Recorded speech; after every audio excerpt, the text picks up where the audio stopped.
A very good morning students. Students, last 2 classes में हमने phylum Chordata के सब फाइलम यूरोकॉर्डेटा, सेफेलोकॉर्डेटा रीड किया और हमने जो सब फाइलम वर्टिब्रेटा है उसकी एग्नेथा डिवीजन जिनमें जॉज नहीं मिलते थे उसकी क्लास साइक्लोस्टोमेटा को डिटेल में रीड किया। आज हम स्टार्ट करेंगे नैथोस्टोमा डिवीजन जिसमें कि jaws are well supported by mouth is well supported by jaws. उसकी पहली सुपर क्लास हम आज की क्लास में पढ़ेंगे, that is the true fishes और the Pisces. So let us today read about the super class Pisces. आपको याद होगा स्टूडेंट्स, नैथोस्टोमा डिवीजन को हमने 2 सुपर क्लास में डिवाइड किया था, Pisces that is true fishes and Tetrapoda, okay, जिसमें हमने बाद में इन्हें एम्फीबिया, रेप्टाइल, बर्ड्स, मैमल्स में क्लासिफाई किया था। So today we will talk about super class Pisces. अभी तक हमने कई जगह फिश वर्ड यूज़ किया, जैसे जेली फिश, अगर आपको याद हो, Coelenterata, crayfish, Arthropoda, silverfish, Arthropoda, starfish, Echinodermata, लेकिन ये सारी फिशेस नहीं हैं, they were false fishes. Today we will be reading about the true fishes. तो आइए इसका हम पहले डिवीजन लिख लेते हैं। They belong to division Gnathostomata, that means the mouth is well supported by jaws. Fishes यानी मछलियाँ, वही मछली जल की रानी है, तो ये सिर्फ जल में मिलती है, they are all aquatic. So let's write the first character that they will all be aquatic. Student, fishes जो होता है इनकी स्टडी को कहते हैं इक्थायोलॉजी। दिस इज इंपॉर्टेंट, ये क्वेश्चन पूछते हैं, study of fishes. Ichthyo word जो है ये फिश के लिए यूज करते हैं, सो इक्थायोलॉजी,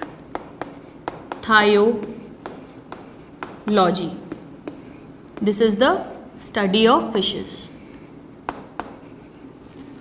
नाउ हम जानते हैं कि फिशेस में रेस्पिरेशन कैसे होता है, by gills. So respiration by gills.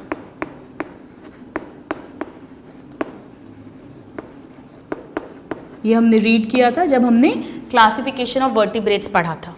इनमें लोकोमोशन कैसे होता है स्टूडेंट्स, इसमें फिन्स मिलते हैं और वो फिन्स हमेशा कैसे होंगे, पेयर्ड होंगे, जोड़े में होंगे। So locomotion by paired fins.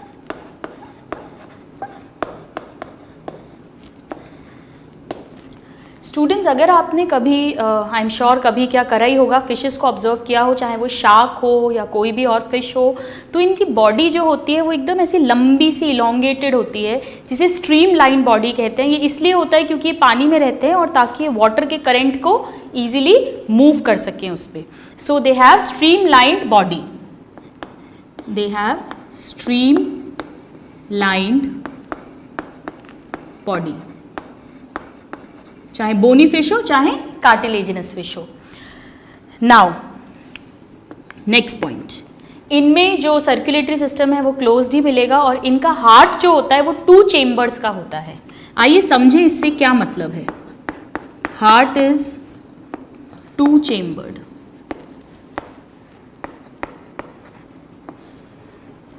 इनमें क्या रहता है, एक ऑरिकल रहता है जिसे एट्रिया कहते हैं और एक वेंट्रिकल चेम्बर रहता है, सिंगल, ठीक है। इनका जो हार्ट होता है उसे वीनस हार्ट भी कहते हैं। दिस इज वेरी इंपॉर्टेंट, ये क्वेश्चन आता है, कितने चेम्बर्स हैं, कौन कौन से चेम्बर्स हैं और वीनस हार्ट किन में मिलता है। It is found in fishes. क्या मतलब है वीनस हार्ट का? हमारे बॉडी में आप जानते हैं कि हमारे बॉडी में जो डीऑक्सीजनेटेड ब्लड है वो हार्ट में जाता है, फिर हार्ट के थ्रू लंग्स में जाता है, लंग्स में वो ऑक्सीजनेट होता है और वापस हार्ट में आता है और फिर हार्ट से बॉडी में जाता है। यानी हार्ट में ब्लड 2 बार आता है हमारे केस में, मैमल्स के केस में, एक बार टिश्यू से हार्ट तक और दूसरी बार लंग से हार्ट तक। इसे कहते हैं डबल सर्कुलेशन। इनमें ऐसा नहीं होता, इनमें सिंगल सर्कुलेशन मिलता है। किस तरह से, आइए देखते हैं। Single circulation. क्या मतलब है, इन दोनों पॉइंट्स को अपन समझते हैं। सपोज ये इनका हार्ट है, 2 चेम्बर्स का बना होगा, ओके ये ऑरिकल हो गया and this is the ventricle, single single है ये, this is the heart.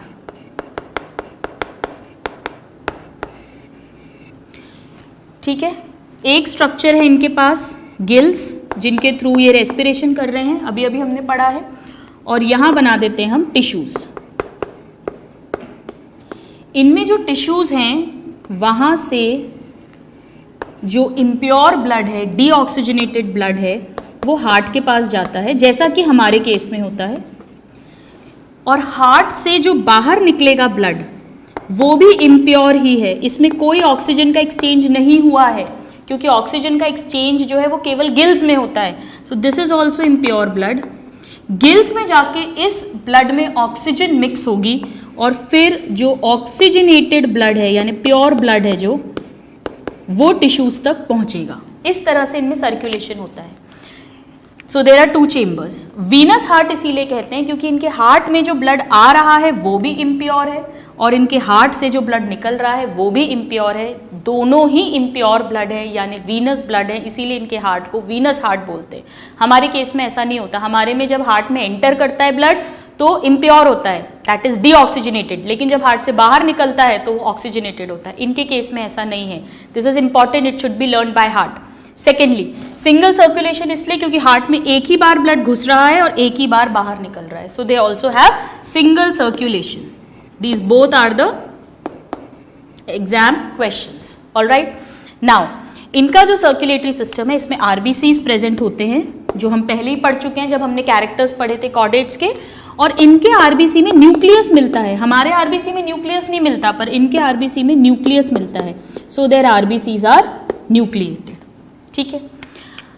Now next point is कि जो फिशेज होती हैं आपने देखा होगा उनकी बॉडी पे पूरा स्केल से कवर्ड होती हैं और वो स्केल्स उनको प्रोटेक्शन प्रोवाइड करते हैं। So they have scales on their body और इन स्केल्स का क्या काम है, प्रोटेक्शन प्रोवाइड करना, फॉर प्रोटेक्शन। ये जो स्केल्स होते हैं स्टूडेंट्स, ये डर्मिस लेयर के बने होते हैं, so they are called dermal. Now this is important, ये इसलिए इंपॉर्टेंट है क्योंकि रेप्टाइल्स में और मैमल्स में कुछ स्केल्स, बर्ड्स में जो मिलेंगे उनमें भी स्केल्स मिलेंगे, पर वो एपिडर्मिस के बने होंगे, वो एपिडर्मल होंगे, जबकि फिशेस में वो डर्मल होते हैं। So this becomes an important point. आइए let's read some more characters. इनके कैरेक्टर्स को याद रखने का तरीका है, ये तो हमने सिस्टम्स की बात कर ली है, अब हम इसके टॉप टू बॉटम चलते हैं, क्या क्या कैरेक्टर्स हैं। सबसे पहले हम इसके स्कल की बात करें। इनका जो स्कल होता है वो मोनोकॉन्डाइलिक स्कल होता है। Monocondylic, mono means one and कॉन्डाइलिक का क्या मतलब है, अगर आप लोग आपके पीछे यहाँ पे गर्दन पे इस जगह पे हाथ लगाएं तो आपको 2 उभार मिलेंगे, 2 प्रोजेक्शंस मिलेंगे। ह्यूमंस के हेड को डाइकॉन्डाइलर बोलते हैं क्योंकि हमारे में 2 प्रोजेक्शंस हैं, 2, इन्हें कॉन्डाइल्स कहते हैं। So we are dicondylar skull. जबकि फिशेस जो होते हैं इनके स्कल में सिंगल कॉन्डाइल मिलता है, so it is monocondylic skull. Alright, now the next point, इनमें भी क्रेनियल नर्व्स मिलती हैं, ब्रेन से निकलती हैं, जो इन्फॉर्मेशन लेकर या ब्रेन से इन्फॉर्मेशन लेकर आती हैं या ब्रेन में इन्फॉर्मेशन लेकर जाती हैं। They are called cranial nerves. इनमें 10 पेयर क्रेनियल नर्व्स मिलती हैं। सो 10 पेयर क्रेनियल नर्व्स, ये सब बहुत इंपॉर्टेंट है, इन सब पॉइंट्स पे डायरेक्ट क्वेश्चंस आते हैं। 10 पेयर क्रेनियल नर्व्स। ऑलराइट, आइए अब हम आते हैं नीचे आईज पे। इनकी जो आईज होती हैं स्टूडेंट्स, उनमें आई लिड्स नहीं मिलती हैं। जो आई लिड्स हैं जो हमारी आईज को प्रोटेक्शन दे रही हैं वो इनमें नहीं मिलती हैं। So no eyelids, there are no eyelids. इनकी जो आईज होती हैं उनमें एक स्पेशल मेम्ब्रेन मिलती है जिसे कहते हैं निक्टेटिंग मेम्ब्रेन। ये हमारी आईज में नहीं है, निक्टेटिंग मेम्ब्रेन ये इनमें प्रेजेंट होती है। Okay, but there are no eyelids. So this is about the special character of eyes of fishes. अब आइए इनके ईयर्स पे आते हैं। स्टूडेंट्स हम आगे पढ़ेंगे कि ईयर जो होता है, ह्यूमन ईयर, वो 3 पार्ट्स का बना होता है। इंटरनल ईयर सबसे अंदर, फिर मिडिल ईयर और फिर एक्सटर्नल ईयर। फिशेज में केवल इंटरनल ईयर प्रेजेंट होता है, सो ओनली इंटरनल ईयर। जैसे जैसे एवोल्यूशन होगा वैसे वैसे ईयर्स, आईज, ये सब इवॉल्व होते जाएंगे, डेवलप होते जाएंगे। So only internal ear present. अब अगर मैं आपसे पूछूं कि ईयर का क्या काम होता है, कान का क्या काम है, तो आप क्या बोलोगे? मैडम सुनना। जो आप मेरा लेक्चर सुन रहे हो अभी, वो ईयर्स के थ्रू ही सुन रहे हैं। लेकिन स्टूडेंट्स, ईयर्स का मेन फंक्शन हियरिंग नहीं होता है, क्योंकि हियरिंग के बिना तो हम जिंदगी जी सकते हैं। डेफ जो बहरे लोग हैं, they are also living their life. Ear का मेन फंक्शन होता है बॉडी को बैलेंस करना। बैलेंसिंग अगर बॉडी की नहीं होगी तो फिर we will not be able to live. So जो फिशेज हैं उनको सुनने का कोई काम नहीं है इतना मेजर। वहां पर जो इंटरनल ईयर है उसका मेन फंक्शन जो है, it is for, main function is for balancing.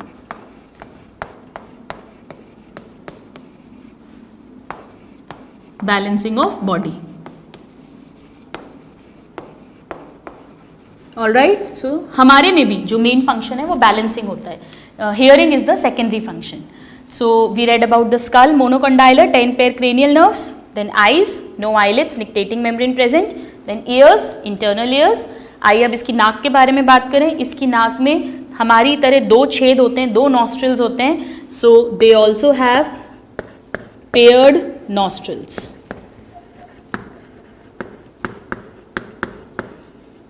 Paired nostrils. Now the next character. Students, इनका जो एम्ब्रियो है उसके चारों तरफ कुछ प्रोटेक्टिव लेयर्स होती हैं। अपन पढ़ेंगे 12th क्लास में रिप्रोडक्टिव सिस्टम में। कुछ प्रोटेक्टिव कवरिंग्स होती हैं जो उस एम्ब्रियो को प्रोटेक्शन प्रोवाइड करती हैं, जिसमें से एक बहुत इंपॉर्टेंट कवरिंग होती है जिसे एमनियन बोलते हैं। वो फिशेज, एम्फीबिया दोनों में ही एब्सेंट होती है, इसीलिए इन्हें एन एमनियोटा कहते हैं। An amniota, that means amnion is absent। amnion is absent। और amnion क्या है? what is amnion? it is extra embryonic, मतलब एम्ब्रियो के चारों तरफ है एक्स्ट्रा एम्ब्रियोनिक प्रोटेक्टिव कवरिंग। ये इनमें नहीं मिलती है, ये इंपॉर्टेंट है, ये आपको लर्न होना चाहिए। हम आगे भी पढ़ेंगे एम्फीबिया भी एन एमनियोटा होते हैं। रेप्टाइल ऑनवर्ड्स ये एमनियन का फॉर्मेशन स्टार्ट हो जाता है। Now let's talk about some other characters.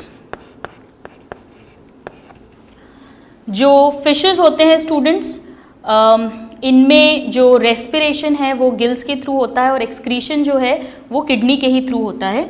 So excretion bye kidneys. और इनका जो मेन एक्सक्रीटरी प्रोडक्ट है, एक्सक्रीटरी प्रोडक्ट, वो क्योंकि ये पानी में रहते हैं तो मेनली क्या होता है? अमोनिया। ओके, बट ये यूरिया भी एक्सक्रीट करती हैं, जैसे शार्क्स जो है वो यूरिया एक्सक्रीट आउट करते हैं। So this is about the excretion. Now हमने पढ़ा था लास्ट क्लास में स्टूडेंट्स कि इन्हें डिवाइड किया जाता है 2 क्लासेस में, Chondrichthyes and Osteichthyes, but actually इन्हें 3 क्लासेस में डिवाइड करते हैं। तीसरी क्लास का नाम हमने इसलिए नहीं पढ़ा था क्योंकि उसकी सारी स्पीशीज एक्सटिंक्ट हो चुकी हैं, कोई भी लिविंग फिश नहीं है। ऑलराइट, लेकिन हम उसे मेंशन ज़रूर कर देते हैं यहाँ पे। सो classification of Pisces.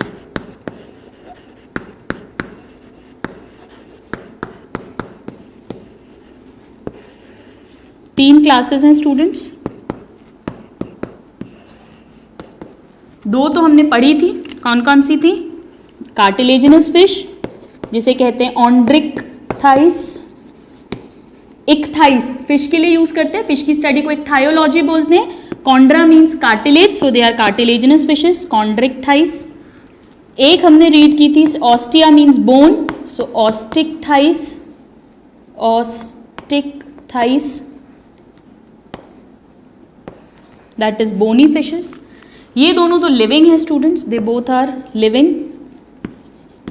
Living fishes जो अभी मिलती हैं, इस समय जिंदा है। एक और इसकी क्लास है जिसे कहते हैं प्लैकोडर्मी फिशेस।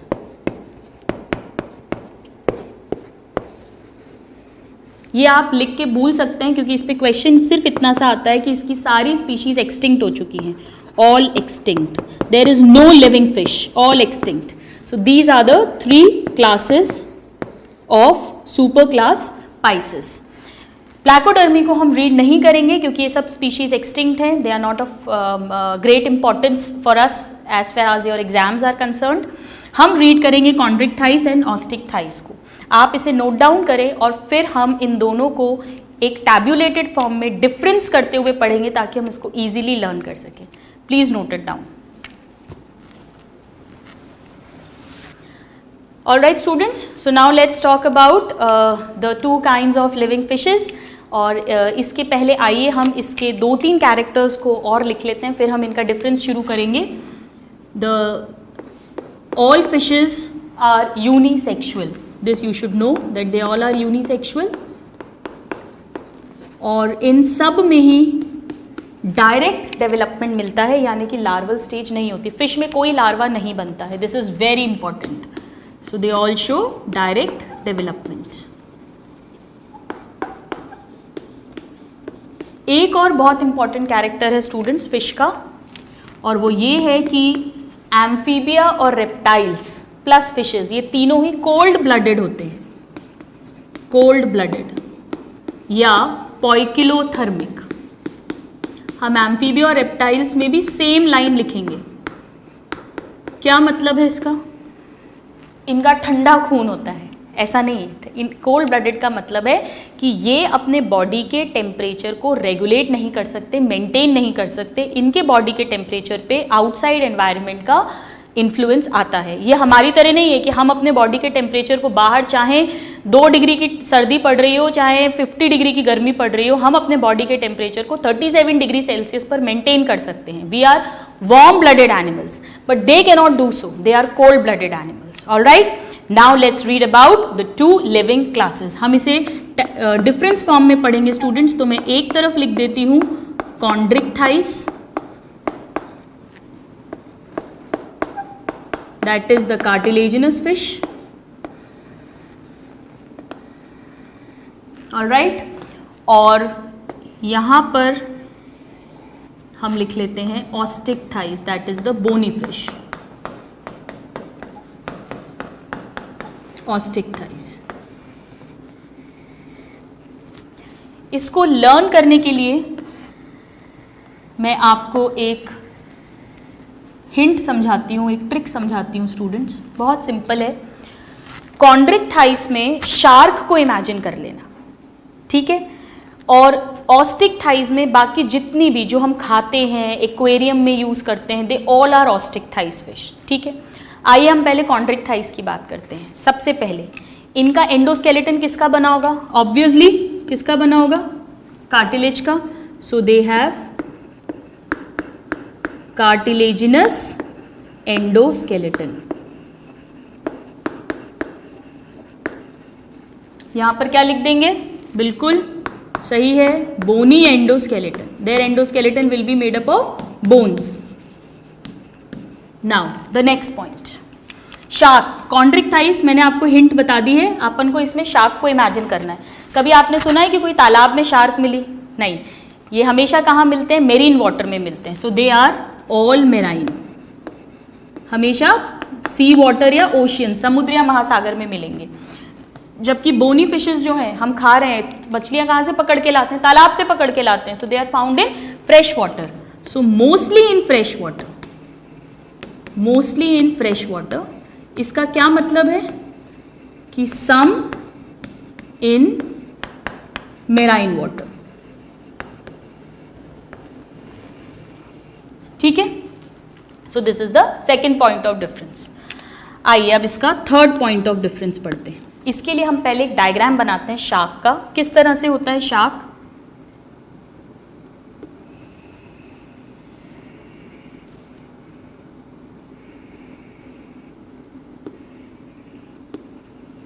ये मैं एक शार्क ड्रॉ कर रही हूं।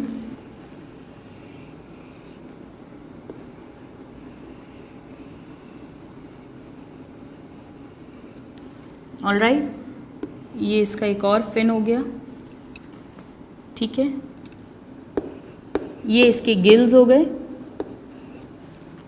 All right. ये क्या स्ट्रक्चर है अभी हम रीड करेंगे। नाउ अगर आप स्टूडेंट्स ध्यान दें तो शार्क जो है उसका जो माउथ है वो सेंटर में नहीं है, वो उसके वेंट्रल सरफेस पे, ये ऊपर वाला डॉर्सल है, नीचे वाला वेंट्रल है। तो शार्क का जो माउथ है वो कैसा होता है, it is ventral mouth, ventral mouth. आइए इसको लेबल कर देते हैं यहाँ पे, दिस इज वेंट्रल माउथ। एक टिपिकल बोनी फिश बनाते हैं। बोनी फिश बिल्कुल वैसी है जैसी अपन सब बचपन से 100% आप सब ने भी कभी ना कभी ये ड्राइंग बनाई होगी अपने बचपन में। कुछ इस तरह से अपन बचपन में जब मछली बनाने को बोलते थे तो ऐसे बनाते थे।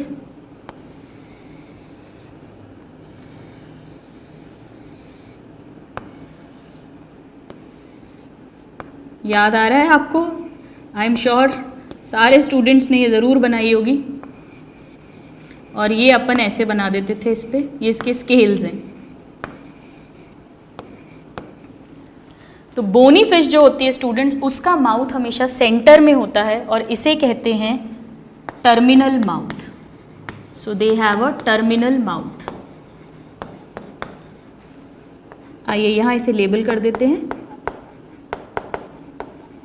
टर्मिनल माउथ, ठीक है। सो this is the third point of difference, that they have a ventral mouth and they have a terminal mouth. Now shark जो होती है आपको पता है ये बहुत खूंखार होती है, मांसाहारी होती है, शिकारी होती है, बहुत बड़ी शिकार पकड़ के खाती है। मैक्सिमम ह्यूमन अटैक्स जो फिशेस करती हैं वो शार्क्स ही करती हैं। तो इनके जो स्केल्स होते हैं इनकी बॉडी के ऊपर वो दांतों की तरह होते हैं, they are called placoid scales. So the next point is that the scales are placoid scales. Placoid का मतलब दांत की तरह, placoid that is teeth like scales. और यही जो scales हैं ये माउथ में आते हैं और माउथ में आके यही फिर इनके दांत बनाते हैं। All right, so यहाँ पर हम लिख देते हैं कि कहीं पे भी कि ये जो इसकी बॉडी है इस पे कैसे स्केल्स मिलेंगे, placoid scales, प्लेकॉइड स्केल्स। और टीथ जो हैं, टीथ आर मॉडिफाइड स्केल्स। यही वाले मॉडिफाइड स्केल्स जो हैं वो इनका टीथ बना रहे हैं, जबकि इनमें ऐसा नहीं होता। ये इतनी खतरनाक नहीं है, ये कार्निवोरस नहीं है, इतनी बड़ी शिकारी नहीं है। इनमें जो है सिंपल से स्केल्स मिलते हैं, या तो ऐसे गोल गोल मिलते हैं सर्कुलर, तो इन्हें साइक्लॉइड स्केल्स कह देते हैं। कुछ में ऐसे स्केल्स मिलते हैं, आपने कुछ मछलियां देखी हो कि जब उन पे लाइट पड़ती है तो वो स्केल्स जो है रिफ्लेक्ट करते हैं, so they are called गेनॉइड scales. और कुछ में जो स्केल्स होते हैं वो बिल्कुल सीलिया की तरह होते हैं, बालों की तरह दिखते हैं, so they are called ctenoid scales. So they have cycloid, ganoid और ctenoid scales on body, whereas the Chondrichthyes have sharp placoid scales. This is the difference, क्योंकि ये कार्निवोरस होते हैं, ये स्कैवेंजर्स होते हैं। ऑल राइट, नाउ अगर आप इस डायग्राम में नोट करें स्टूडेंट्स, तो यहाँ पर जो इनकी टेल है, टेल वाले फिन्स, पीछे वाले फिन्स, एक लंबा है एक छोटा है, जबकि यहाँ पर जो टेल है ये हमने इक्वल साइज की बनाई है। So the next point is कि कॉन्ड्रिक्थाइस में जो पीछे वाले फिन्स हैं वो अनइक्वल होते हैं, that is called heterocercal tail fins. All right, जबकि इनमें मिलते हैं इक्वल साइज के, that is homocercal tail fins. All right, आइए इसको भी लेबल कर देते हैं। These are the cycloid scales and this is homocercal tail, homocercal tail और होमो सर्कल टेल फिन्स, ठीक है। और ये हो जाएगी heterocercal tail. All right, so mouth, the type of scales and the type of tail fins. अब students इन दोनों में ही गिल्स मिलेंगे क्योंकि दोनों ट्रू फिशेज हैं, लेकिन इनमें नंबर अलग अलग होता है। जो कॉन्ड्रिक्थाइस है उनमें 5 to 7 पेयर ऑफ गिल्स होते हैं। They have 5 to 7 pair of gills and they are uncovered. ये किसी भी फ्लैप से ढके हुए नहीं हैं। अगर आप यहाँ पर इस डायग्राम में नोट करें, ये देखिए, ये सारे जो हैं they are 5 to 7 gill pairs.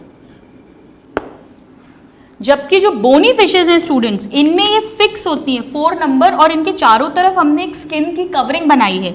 So they have fix 4 pair gills and this is covered by operculum. Operculum जो है एक स्किन का फ्लैप है जो इनके गिल्स को प्रोटेक्शन देता है।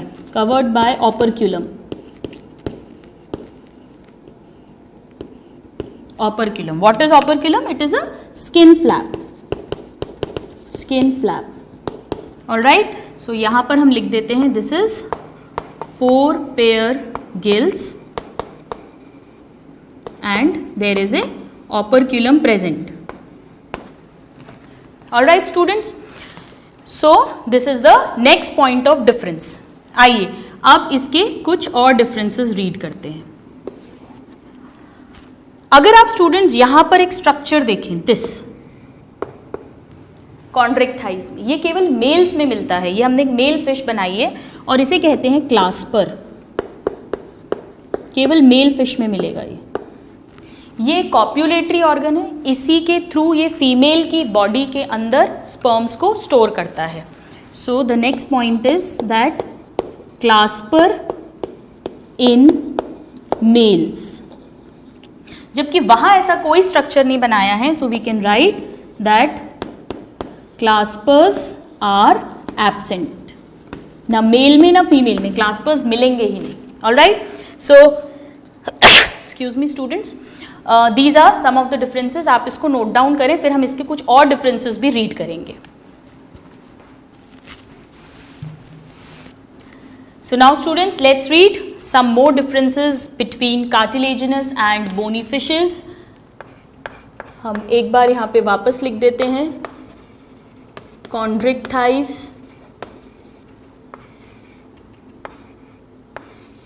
and osteichthyes.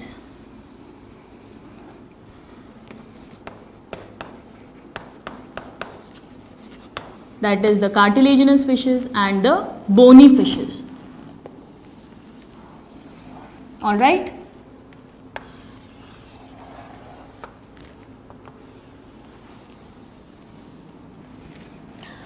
हमने अभी अभी पढ़ा कि कार्टिलेजिनस फिश में माउथ वेंट्रल होता है, प्लेकॉइड स्केल्स मिलते हैं, टेल्स एसिमेट्रिकल होती हैं और इनमें 5 to 7 pair of gill slits हैं, गिल्स हैं और इनमें क्लास्पर्स मिलते हैं।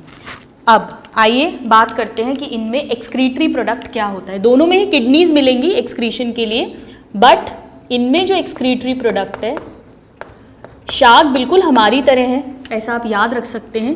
सो यहाँ पे जो एक्सक्रीटरी प्रोडक्ट है वो भी हमारी तरह होगा, यानी कि यूरिया। जबकि जो बोनी फिशेज होती हैं उनका एक्सक्रीटरी प्रोडक्ट होता है अमोनिया। कभी कभी कुछ बोनी फिशेज अमोनिया को मॉडिफाइड फॉर्म में भी एक्सक्रीट करती हैं, जिसे कहते हैं ट्राई मिथाइल अमीन ऑक्साइड। अमीन यानी ये अमोनिया से ही बन रहा है, इसे शॉर्ट में कहते हैं TMAO। ये पूछा जाता है कि TMAO किसका एक्सक्रीटरी प्रोडक्ट है? ये बोनी फिशेस का एक्सक्रीटरी प्रोडक्ट है। नाउ जो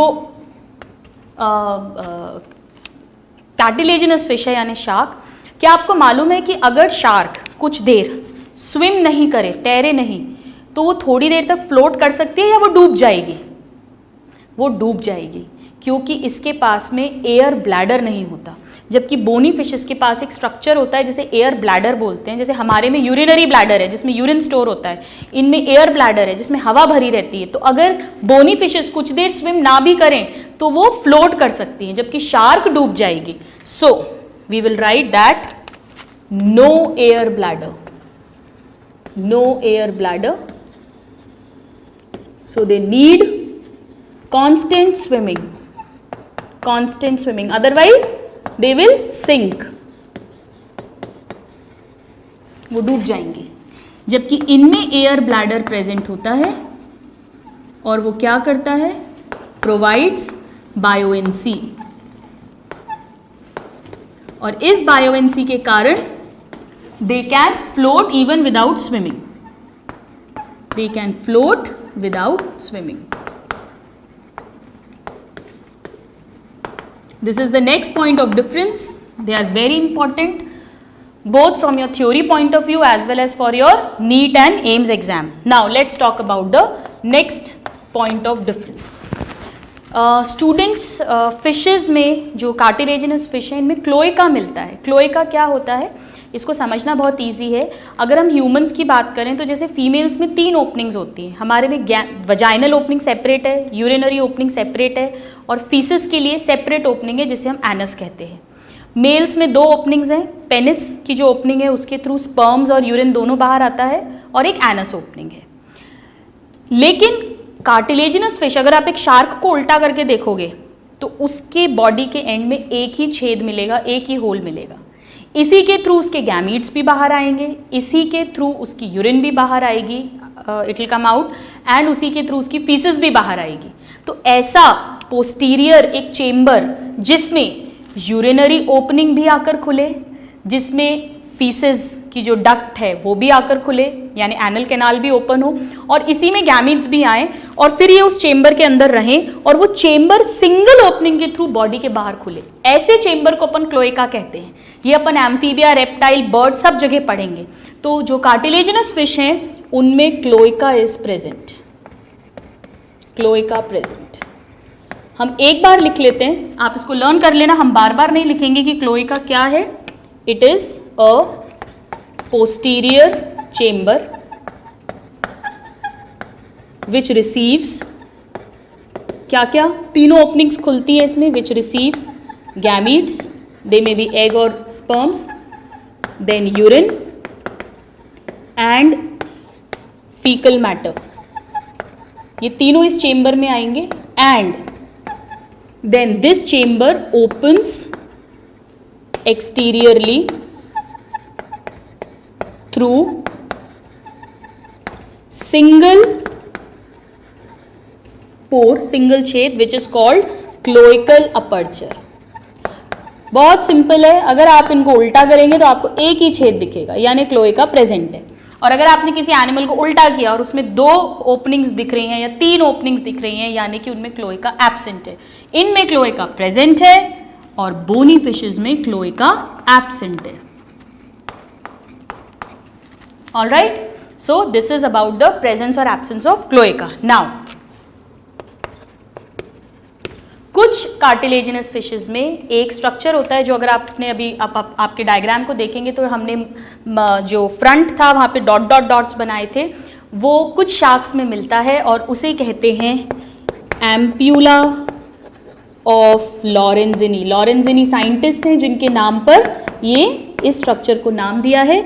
ये एक थर्मो रिसेप्टर है, यानी कि ये जो वाटर है उसमें जो भी वोल्टेज में या जो उसकी हीट है, टेम्परेचर है, उसमें चेंजेस हो रहे हैं उसे डिटेक्ट कर पाता है। It is a thermo receptors.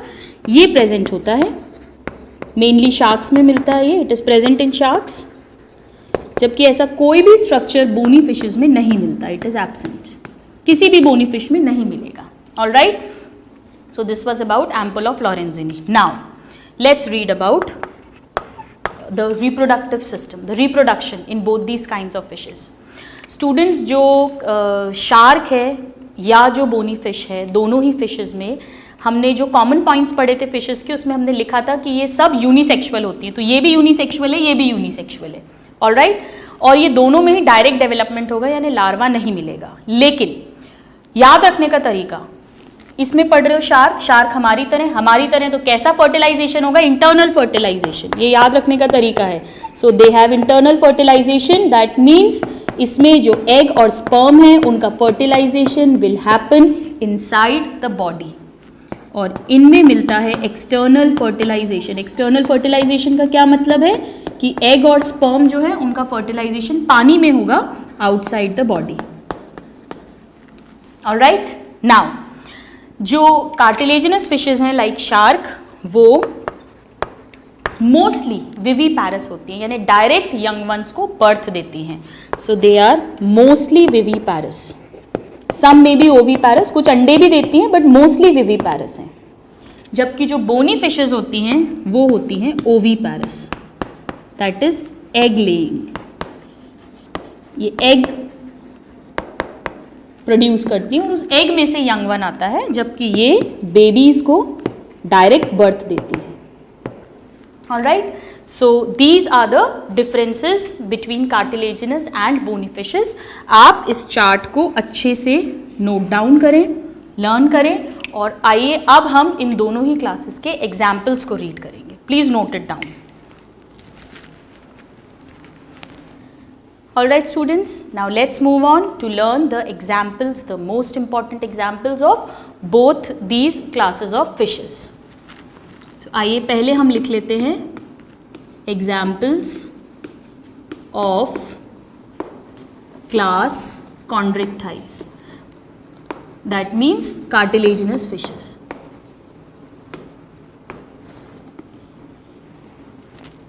इसमें मेनली शार्क्स आती हैं. हमें 2 शार्क्स के नाम पता होने चाहिए. आइए पहले हम लिख लेते हैं उन्हें. First is Scoliodon, that is the dogfish. Scoliodon.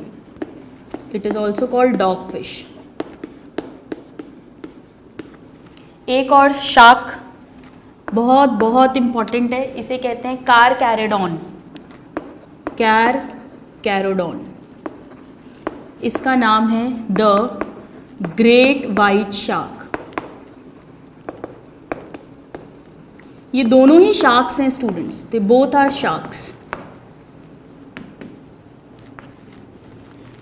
कारकैरोडॉन जो है स्टूडेंट्स, इसका गिनीज बुक में नाम लिखा हुआ है क्योंकि maximum number of human attacks जो हुए हैं वो इसी शार्क ने करे हैं. This is a very dangerous shark. इसके अलावा कुछ और कार्टिलेजिनस फिश होती है. द थर्ड इंपॉर्टेंट एग्जाम्पल, अगर आपने देखा हो स्टूडेंट्स, एक फिश होती है जिसका मुंह ऐसे लंबा सा रहता है, देयर इज अ स्नाउट, और उस पर ऐसे पैने से, नुकीले से स्ट्रक्चर्स होते हैं, जिसे हम कहते हैं सॉ फिश. सॉ का मतलब आरी. इस तरह से वो कट कर सकती है. So the third example is saw fish which is called priestess. This is saw fish. इसके अलावा कुछ फिशेज ऐसी होती हैं जो पतंग की तरह दिखती हैं, जिन्हें हम रे फिशेज बोलते हैं. इसमें 2 बहुत इंपॉर्टेंट हैं. पहली है टॉर्पिडो. टॉर्पिडो जो है स्टूडेंट्स, इसको इलेक्ट्रिक फिश भी बोलते हैं क्योंकि जो इनके पास में कुछ स्पेशल ऑर्गन होता है जिसमें से ये करंट निकाल सकती हैं. वोल्टेज 8 वोल्ट से लेकर 220 वोल्ट तक का झटका ये दे सकती है और इससे ये अपने शिकार को पकड़ लेती है. So it is also called electric ray. Ray means पतंग की शेप में होंगी, they are kite like. And the next example, the last but not the least, it is called trigon. Trigon जो है इसे स्टिंग फिश भी बोलते हैं क्योंकि इसके पास पॉइजनस ग्लैंड्स होते हैं अपना शिकार पकड़ने के लिए. Sting ray. They both are ray. Alright, so these are the examples of class Chondrichthyes, the Scoliodon or dogfish, Carcharodon, Pristis, Torpedo and Trigon. इनको याद करने के लिए आइए हम इसकी ट्रिक लर्न करते हैं. So the trick is, trick ये है कि मेरे स्कूल में एग्जाम हुआ था और एग्जाम था फिजिक्स, केमिस्ट्री और साइंस का. सो फिजिक्स, केमिस्ट्री एंड साइंस, इसका जो टेस्ट था वो टफ था. तो मेरी ट्रिक बनती है physics, chemistry and science test was tough. P is for Pristis, that is the sawfish. C is for सबसे खतरनाक, सबसे ज़्यादा अटैक करने वाली Carcharodon, the great white shark. S is for the dogfish or the Scoliodon. T, the electric ray or torpedo, and the second T is for Trigon or the stingfish. So students, these are the examples of class chondrichthyes. The trick is physics, chemistry and science test was tough. आप इसे note down करें, फिर हम इस class का last part पे deal करेंगे, that is the examples of bony fishes. Now let's look into the examples of the second class of living fishes, that is examples of class Osteichthyes.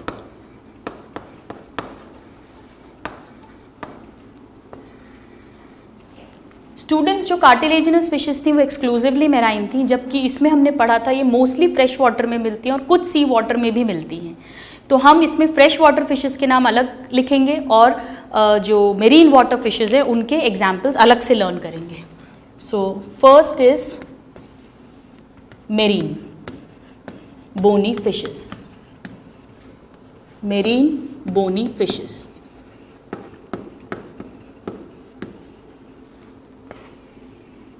इसमें हमें दो नाम बिल्कुल अच्छे से लर्न होने चाहिए.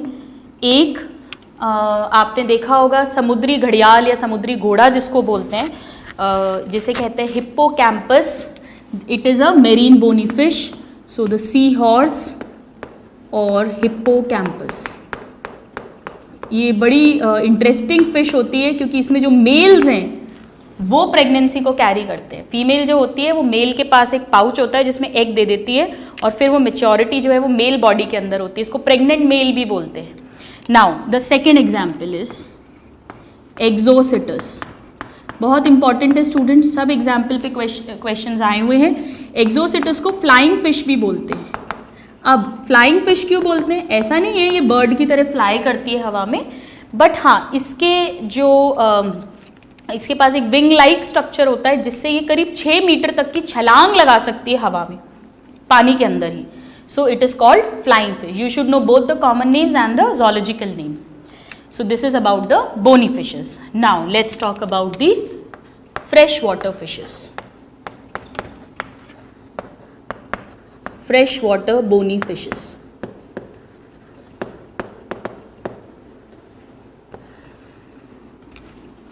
इसमें स्टूडेंट्स जितनी भी एडिबल फिशेस हैं जो हम खाते हैं वो सब फ्रेश वाटर वाली होती हैं, नदी से या तालाब से पॉन्ड से पकड़ कर लाते हैं.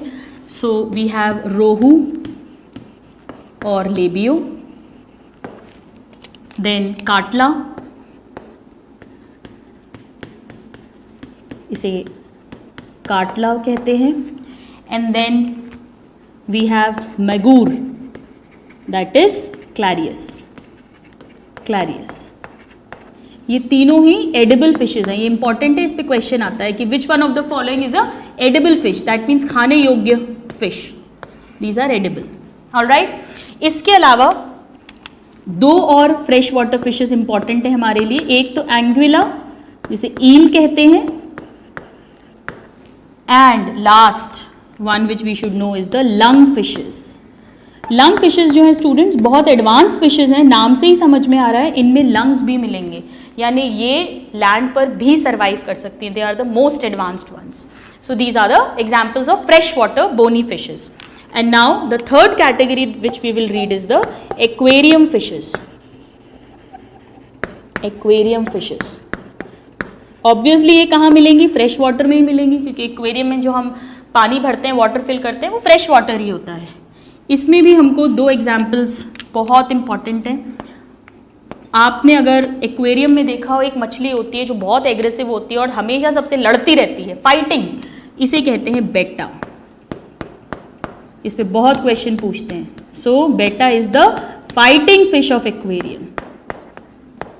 और एक्वेरियम्स में अगर आपने नोटिस किया हो तो हर एक्वेरियम में आपको एक बहुत सुंदर सी फिश मिलती है जो सिल्वर कलर की होती है. उस पर पतली पतली लाइन स्ट्राइप्स होती है, रेड कलर की या मेरून कलर की. It's a very beautiful fish and that is called the Pterophyllum. बिल्कुल परी जैसी लगती है ये, तो इसे कहते हैं angel fish. So these are the example of Osteichthyes or bony fishes, the marine ones, the freshwater ones and the aquarium ones. Now let's learn the trick to learn all these examples.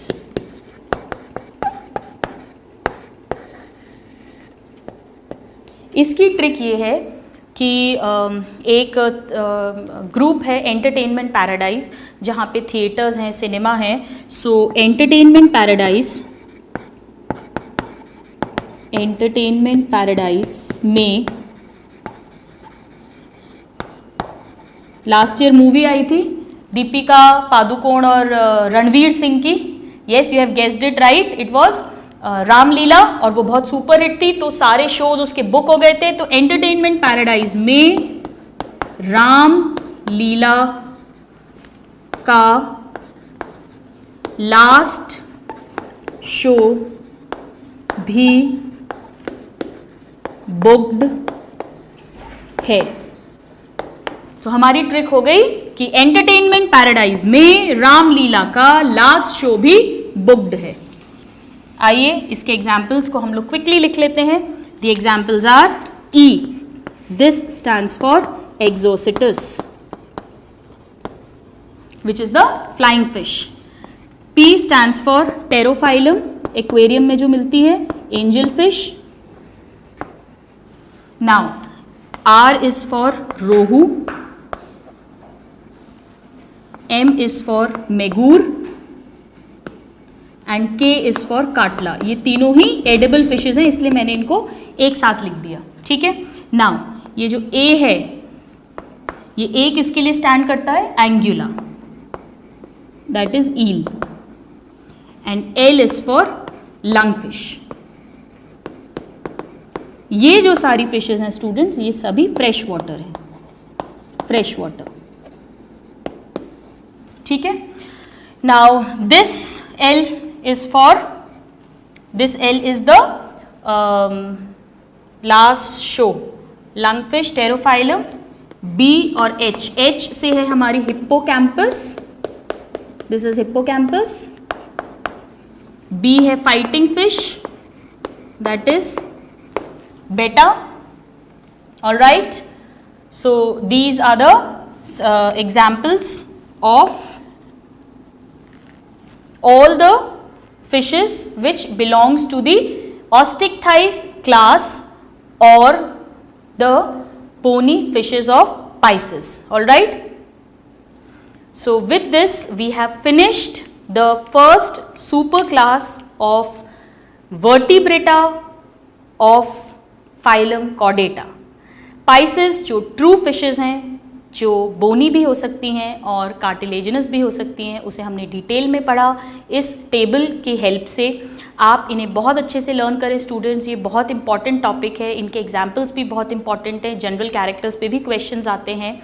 और next class में हम move on करेंगे to the next class, that is class Amphibia. Till then, happy learning and have a good day. Thank you.